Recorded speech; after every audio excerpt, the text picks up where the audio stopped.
Келиним башка адамдан кош бойлуу. Мен 58 жаштамын. Күндөн күнгө көрүм. Жакындаган сайын жалгыз балам билбеген чындыгымды айтуудан айыбып келем. Өзүм кесибим боюнча акушер-гинекологмун. Бирок мени жаш кезимде айылга алып качып кетип, салтка байланыштуу баш ийип, кайын журтту сыйлап олтуруп калдым. Үйлөнгөнүбүздөн көп өтпөй ысыгыбыз тарай электе күйөөм жол кырсыгына кабылып каза болду. Каара жамынып, кайгы менен муңга бөлөнүп, ажаалга алдырып олтуруп калдык. Ошол кезде мен өзүмдү эмнегедир жаман сезе баштадым. Бир топ күн өткөн соң мен кош бойлуу экенимди сездим.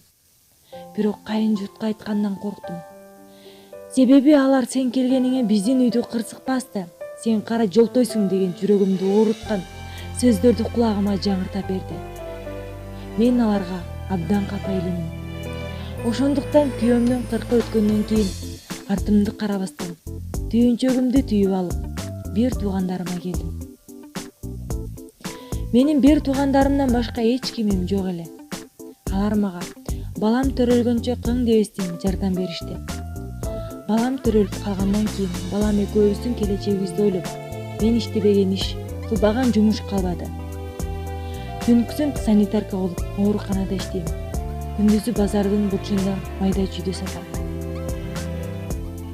Ошентип балам тырмактай кезинен ишке бышып жетилди. Базардагы соодабыз жакшы болуп, үй алганга жетиштик. Кудай Таала эчки жараткандай да жанына бир эринен жараткан деген сөздүн мааниси терең түшүндүм. Балам экөөбүз жетишкен жашоодо эл менен катар өз оокатыбызды өткөрүп жашап жүрдүк. Бирок мени ойлонткон нерсе баламдын өзүнө айтпаганым. Менен анын ысык суукта жүргөндүктөн жыныс органдары бел суусу абдан жабыркаган эле. Мен ага бөйрөгүңө дары коюп жатам деп алдап болгон аракетимди жумшап, анын ден соолугун калыбына келтирүүнү ойлоп жүрдүм. Бирок эч эле мен күткөн жыйынтык чыгара албадым.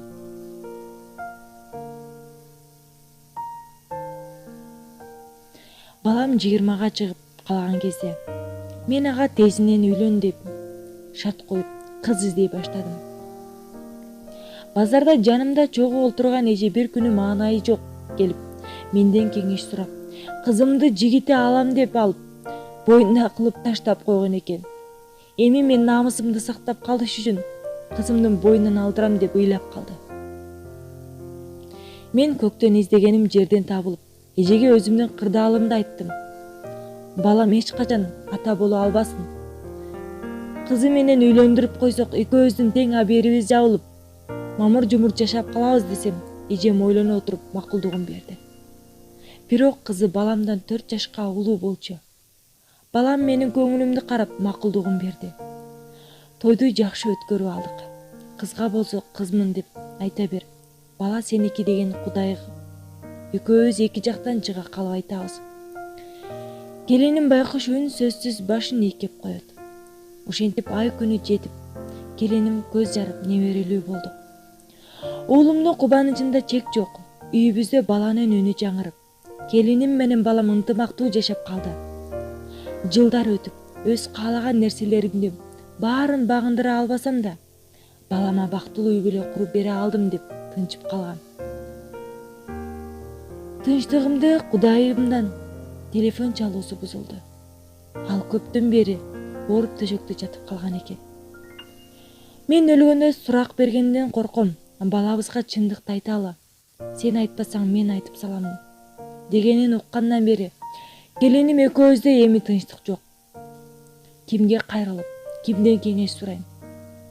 Кимден сурашты билбей башым маң. Канткени туура чечим чыгарам. Кеңеш бериңиздерчи.